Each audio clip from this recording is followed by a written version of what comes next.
Hi, in this video we're going to talk about Ielts speaking and specifically about speaking part number 1. So in general there are 3 speaking parts, as you probably know, and the whole speaking section takes about 15 minutes maximum. So each speaking section is about 5 minutes long. So let's go to the first speaking section. The first speaking section, as I told you, is 5 minutes long, and it's going to be very general.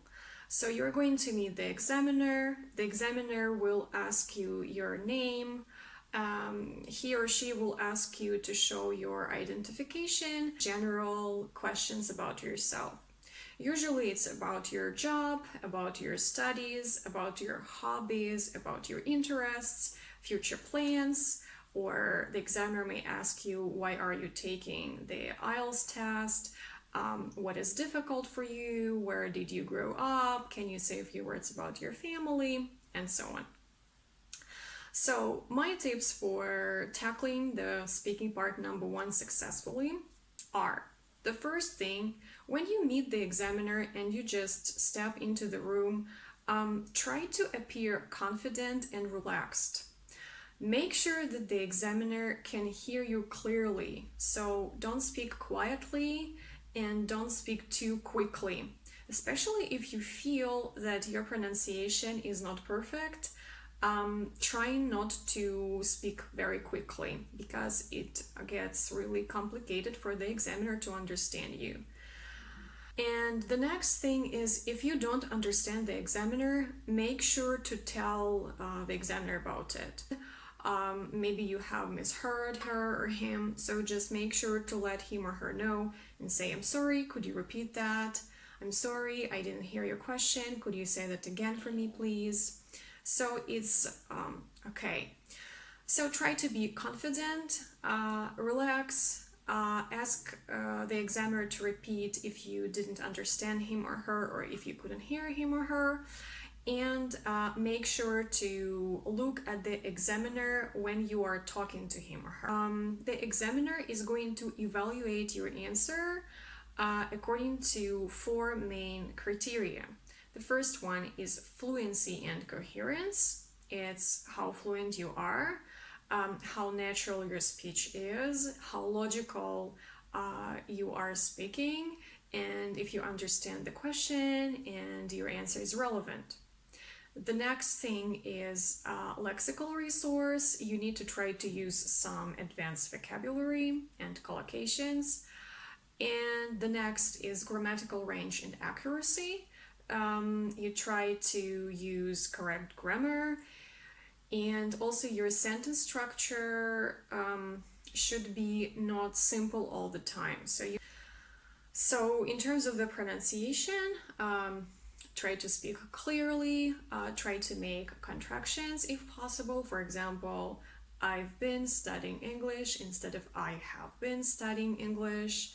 I'm gonna say a few words about myself instead of I'm going to say a few words about myself. So it actually helps.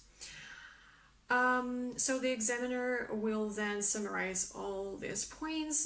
They will be divided by 4, and you will get the total band score.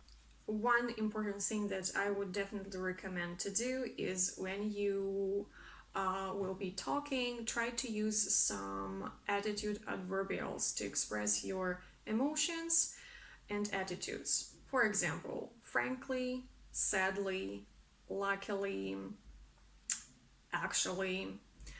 For example, frankly, I am not really interested in cooking. Or sadly, I don't get along with my neighbors very well.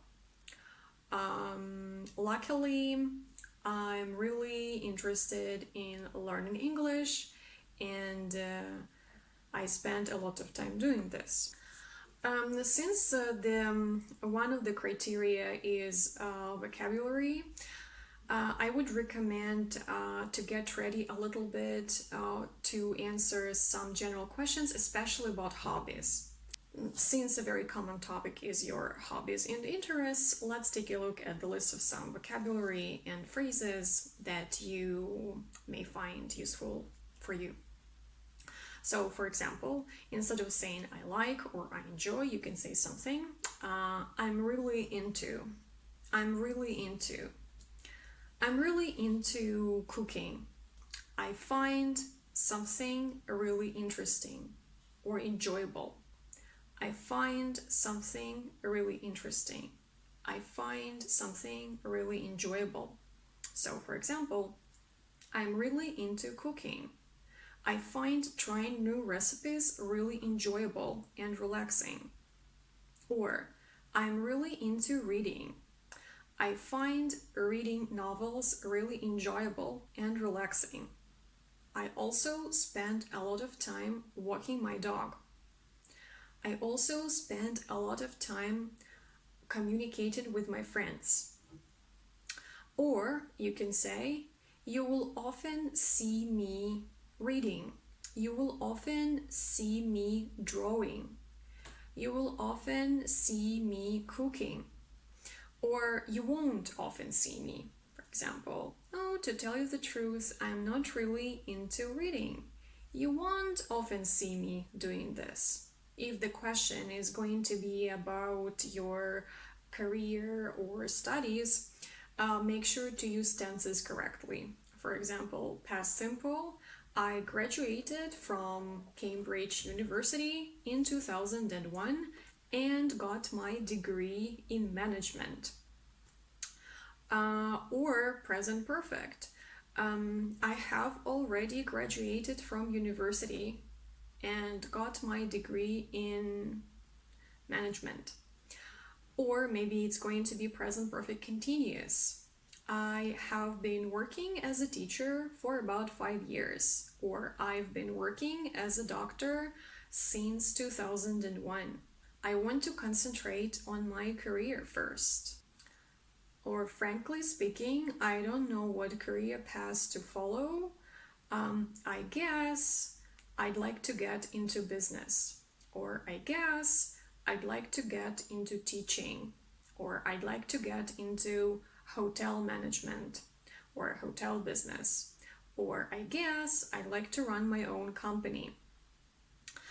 So make sure that you include some of these phrases in your speaking. Even if you're going to be asked a very simple question, like for example, where do you live? Aim to answer the question minimum in 3-4 sentences. So for example, if the examiner asks you, where do you live? Don't just say, I live in, and your city, so or the country. You need to, even if the examiner doesn't ask you to give the reasons and examples, make sure to extend your answer by giving reasons and examples. So your answer for one question should be minimum 3 or 4 sentences. And in order to do so, you can give reasons and examples and descriptions. And now we're going to practice this a little bit. For example, the examiner asks you, where do you live? So instead of saying just, I live in, you can say, oh, I live in the central part of my city, in a very peaceful and welcoming neighborhood. Actually, I get along with my neighbors very well. We often meet and they sometimes come over to my home. So make sure you give such descriptions in order to extend your answer. And as I said, it should be 3-4 sentences. So let's do a little exercise to practice how to extend your answer. So for example, you have a question, what do you like to do alone? What do you like to do alone?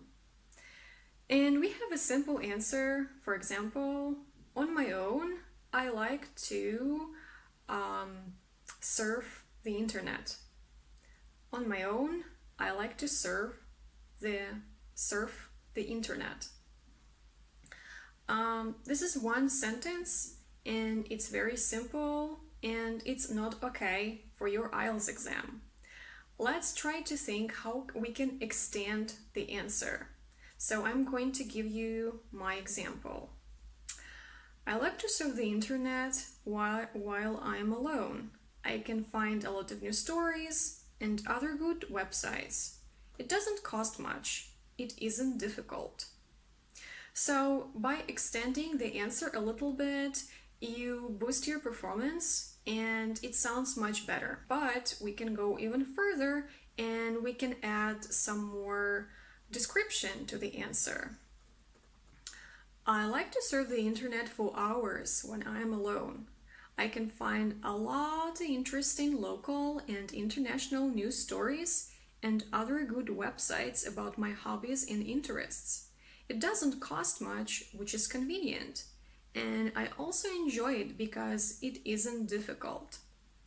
So you can see that by giving a few examples, reasons, and descriptions, you can improve your answer considerably. So let's recap what we have talked about today. So try to speak naturally, confidently, and clearly. Look at the examiner when you are giving your answer. Next, try to use some not very common phrases and nice collocations to boost your answer. Try to use adverbial expressions of attitude such as frankly, sadly, luckily, unfortunately. Try to answer your question in minimum 3 or 4 sentences by giving reasons, examples, and descriptions. So, I hope that it was helpful for you, and I'll see you in my next videos. Bye!